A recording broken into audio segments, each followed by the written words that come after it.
श्री संजय शर्मा। महोदय, आपने मुझे मांग संख्या 16 पुलिस और मांग संख्या 17 कारागार पर बोलने का जो मौका दिया है, उसके लिए मैं आपको धन्यवाद ज्ञापित करता हूं। माननीय सभापति महोदय, जब राजस्थान पुलिस की बात आती है और पीड़ित जब थाने में जाता है तो सबसे पहले जो स्लोगन वहां लिखा हुआ होता है कि आम जन में विश्वास और अपराधियों में भय। वो इस आशा और विश्वास के साथ जाता है कि उसकी एफआईआर लॉन्च होगी और जो उसके साथ घटना घटी है, चाहे वो मारपीट की हो, चाहे डकैती की हो, चाहे चोरी की हो, चाहे हत्या की हो, चाहे बलात्कार की हो, पुलिस उस पर न्याय संगत कार्रवाई करते हुए दोषियों के खिलाफ उचित कार्रवाई करेगी। लेकिन जब थाने में जाकर के चाहे थाना अधिकारी हो, चाहे पुलिसकर्मी हो, उसका व्यवहार जब वो देखता है और जिस प्रकार की मांग उसके साथ की जाती है, अनमीनिंगफुल डिमांड्स उसके साथ की जाती है, तो उसके मन में एक भाव आता है कि जो ये स्लोगन लिखा हुआ है वो बिल्कुल विपरीत है। और राजस्थान पुलिस का कृत्य देखते हुए उसके मन में यह धारणा बनती जा रही है कि आमजन में भय और अपराधियों में हौसले बुलंद। माननीय सभापति महोदय, ऐसा नहीं है कि सभी पुलिस अधिकारी कर्मचारी इस प्रकार के कृत्य करते हो।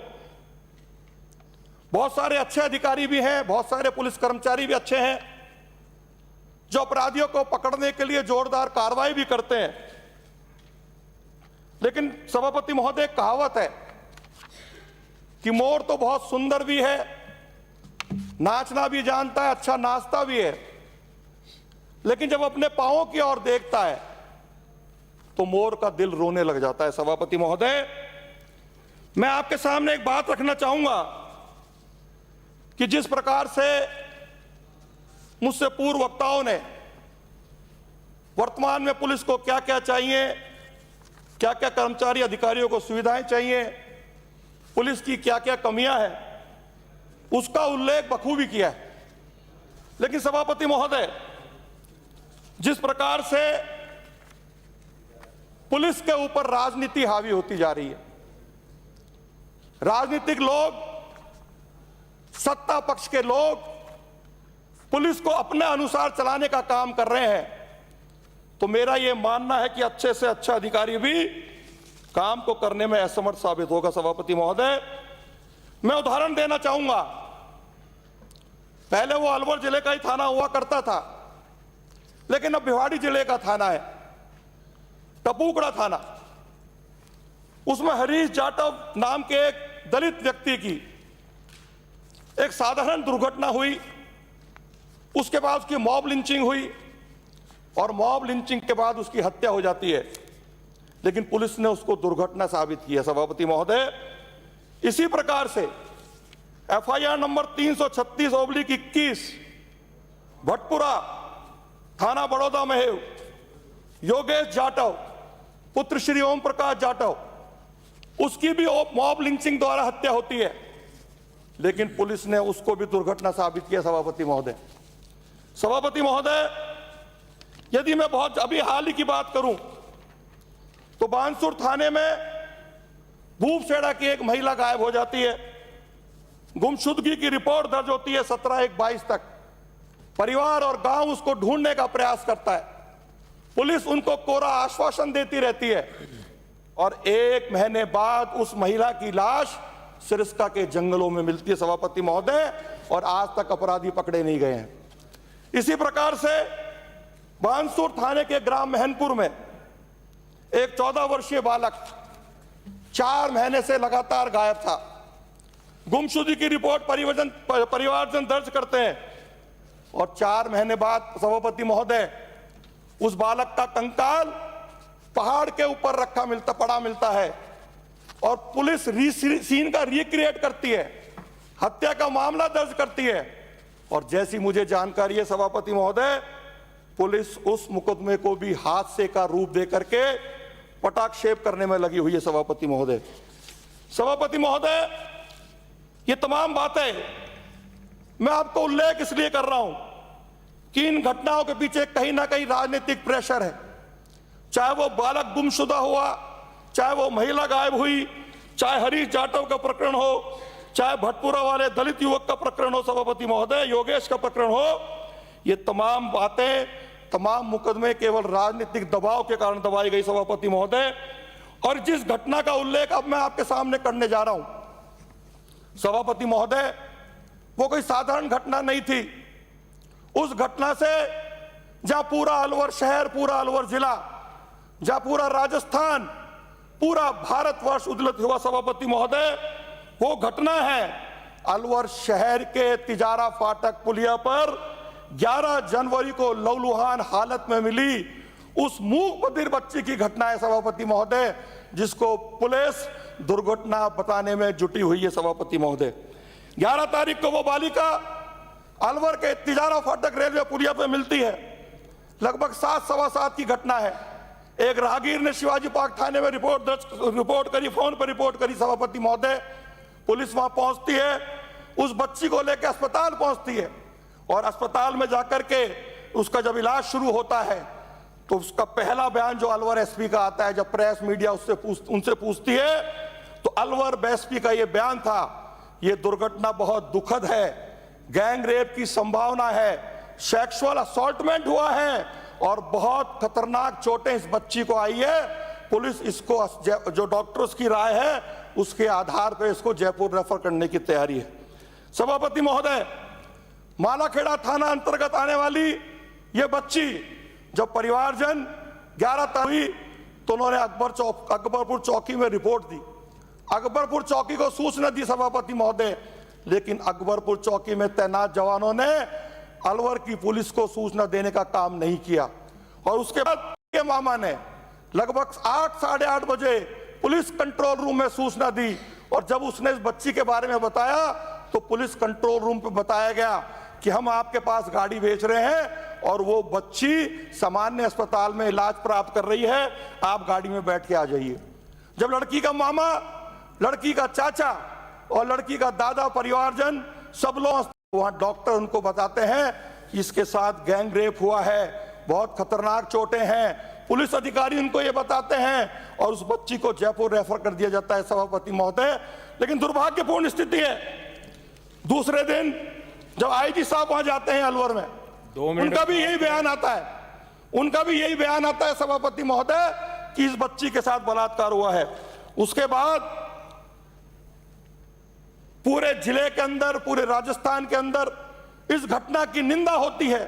अलवर का एक एक आम जन सड़कों पर उतर के आंदोलन करता है और पता नहीं पुलिस के ऊपर क्या दबाव आता है कि अलवर की एसपी और जयपुर से आए हुए DIG civil rights doctor Ravi Yadav ji ने एक प्रेस कॉन्फ्रेंस करी और उस प्रेस कॉन्फ्रेंस में उन्होंने ये कहा कि बच्ची के साथ गैंग रेप नहीं हुई है। उन्होंने ये कहा कि मेडिकल रिपोर्ट के अनुसार पीड़िता के वेजाइना, एनस और हाइमन को इंटैक्ट अनछुआ माना गया है। पेनेट्रेटिव असॉल्ट, लैंगिक चोट की कोई पुष्टि नहीं हुई है। उनके अनुसार चोट थाइस और पीछे की तरफ पेनिरियन में इंजरी हुई है। माननीय सभापति महोदय, मैं आपके माध्यम से माननीय हमारी अलवर की एसपी साहिबा से, मैं डॉक्टर साहिबा से जिन्होंने रिपोर्ट दी है, उनसे ये पूछता हूं कि जब पेनिरियम पूरी तरह क्षतिग्रस्त हो गया सभापति महोदय, क्योंकि मैंने अलवर में हमारे एक सर्जन साहब से पूछा था, तो ये पेनिरियम क्षतिग्रस्त होने के बाद जो आपने हाईमैन इंटैक्ट बताया है, किस प्रकार से वो इंटैक्ट रह सकता है सभापति महोदय? पुलिस इस केस को गुमराह करने का प्रयास कर रही सभापति महोदय। एसपी की प्रेस कॉन्फ्रेंस के बाद जब सर्व समाज उद्विग्न हुआ, सिख समाज उद्विग्न हुआ, दिल्ली से सिख समाज का एक जत्था, अमृतसर से सिख समाज का जत्था जब एसपी साहिबा से मिलता है तो एसपी साहिबा का तीसरा बयान आता है कि गैंग रेप की संभावना से इनकार नहीं किया जा सकता, पुलिस इसमें जांच कर रही है सभापति महोदय। उसके बाद कांग्रेस की राष्ट्रीय महासचिव आदरणीय प्रियंका जी ने इससे पीड़िता की बालिका से बातचीत करी, उन्होंने माननीय मुख्यमंत्री जी से भी बात करी और माननीय मुख्यमंत्री जी ने इस केस को सीबीआई को हवाले कर दिया। लेकिन सभापति महोदय, एसआईटी अपनी जांच करती रही और सीबीआई को केस हवाला करने के बाद अलवर नगर परिषद ने घटना स्थल को पानी से धुलवाया, साफ सफाई करी। सभापति महोदय, ये बहुत पेचीदा मामला है, आप इस तरह से मुझे रोक नहीं सकते। सभापति महोदय, मेरा आपसे आग्रह है कि जिस प्रकार से अलवर पुलिस इस मामले को गैंग रेप की बजाय दुर्घटना बनाने पे जुटी हुई है, और माननीय दुखद तो बात जब हो जाती माननीय सभापति महोदय, जब हमारे सदन के नेता आदरणीय मुख्यमंत्री अशोक गहलोत जी ने इसी सदन के अंदर ये कहा कि बालिका के साथ गैंग रेप नहीं हुआ है, दुर्घटना है। माननीय सभापति महोदय, ये उस बेटी के बाप की प्रेस कॉन्फ्रेंस की कटिंग है जिसमें उस बेटी का बाप स्पष्ट रूप से उल्लेख कर रहा है कि उसकी बेटी ने इशारों में बताया कि उसको 2 लोग सड़कों पर पटक के चले गए। सभापति महोदय,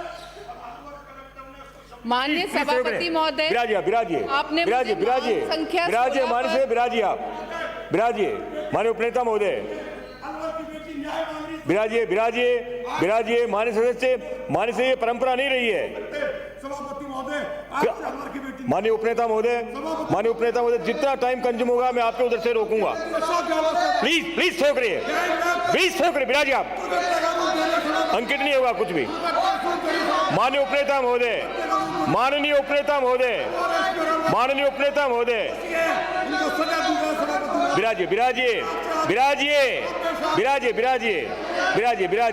विराजिए, देख लिया, हाँ बैठिए, प्लीज सेव करिए, विराजिए आप, विराजिए माननीय उपनेता महोदय, मैं समय देख रहा हूं, जितना समय होगा कंज्यूम करूंगा मैं आपका।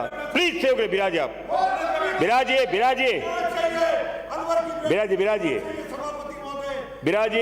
माननीय सदस्य, विराजिए, अपने आसन पे जाएं, माननीय सदस्य, आपके उपनेता महोदय भी आपसे आग्रह करें, आसन पे विराजिए आप, हाँ विराजिए, कोई अंकित नहीं होगा, प्लीज। बहुत भाग्य से मौका मिलता है, लेकिन सदन में आने के बाद पता नहीं आपके क्या हो जाता है। तब तो एमएलए बनने के लिए सारे जतन करते हैं। सदन में गंभीर चर्चा करिए।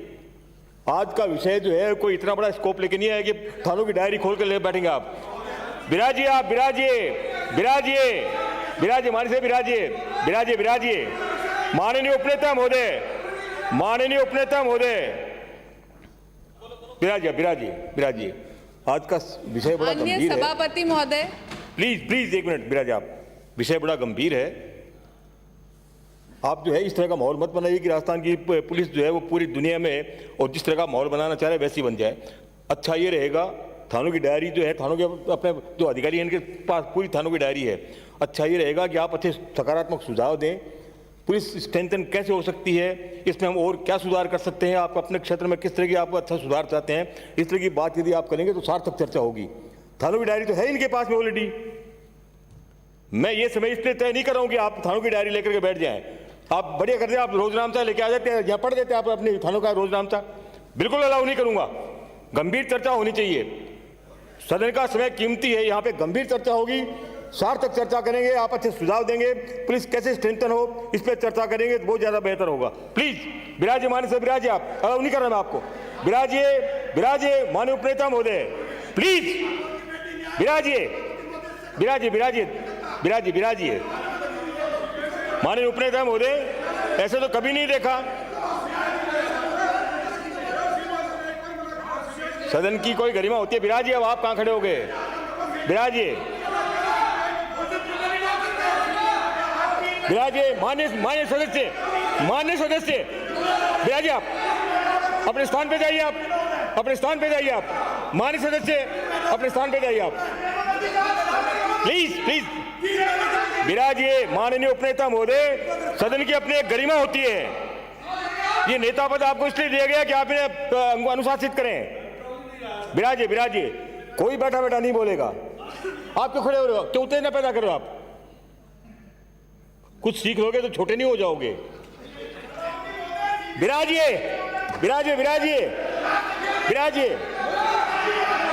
माननीय सदस्य अपने स्थान पे जाइए।